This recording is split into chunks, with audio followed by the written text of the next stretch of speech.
While the Republican gubernatorial primary in Georgia is a must-watch race today, the de facto Democratic nominee for governor there, Stacey Abrams, sparked some criticism from the right over remarks that she made on Saturday. Take a listen. I am tired of hearing about being the best state in the country to do business when we are the worst state in the country to live. Now, somebody's going to try to PolitiFact me on this, so let me contextualize. When you're number 48 for mental health, when you're number 1 for maternal mortality, when you have an incarceration rate that's on the rise and wages that are on the decline, then you're not the number 1 place to live.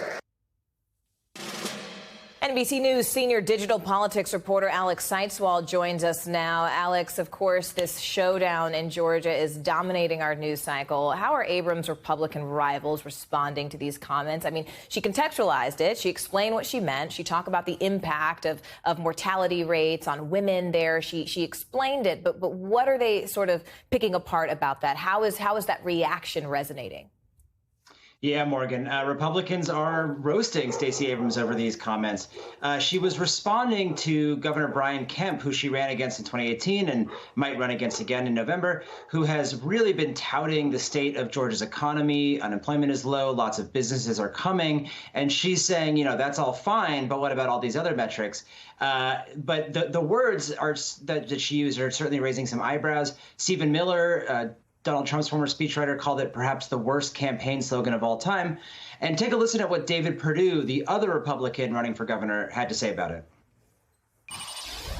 Did y'all see what Stacey said this weekend? Said that Georgia's the worst place in the country to live. Hey, she ain't from here. Let her go back where she came from. She doesn't like it here. The only thing she wants is to be president of the United States. She doesn't care about the people of Georgia. That's clear. You know, when we saw in 18 what she did and what she said, oh, we're going to have a blue wave, we're going to do it with documented and undocumented workers. You know, I don't think a lot of people in Georgia understood. And when she told black farmers, you don't need to be on the farm, and she told black workers in hospitality and all this, you don't need to be, she is demeaning her own race when it comes to that.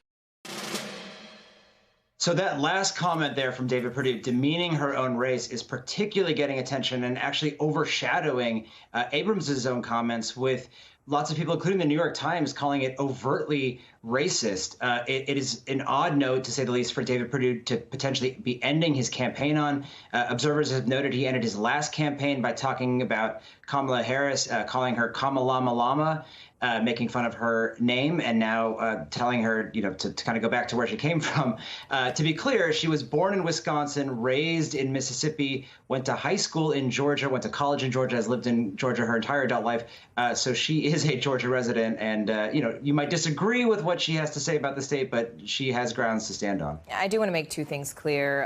Contextually and historically speaking, when you tell black people to go where they come from, that is a racist dog whistle. I don't even think that it can be subvertive in any way. It is an overt comment of racism, and saying someone is demeaning their race is, of course, a racist comment. And I think we should be clear about how we characterize those things, as always. Alex CITES, thank you so much for that reporting. Thanks for watching our YouTube channel. Follow today's top stories and breaking news by downloading the NBC News app.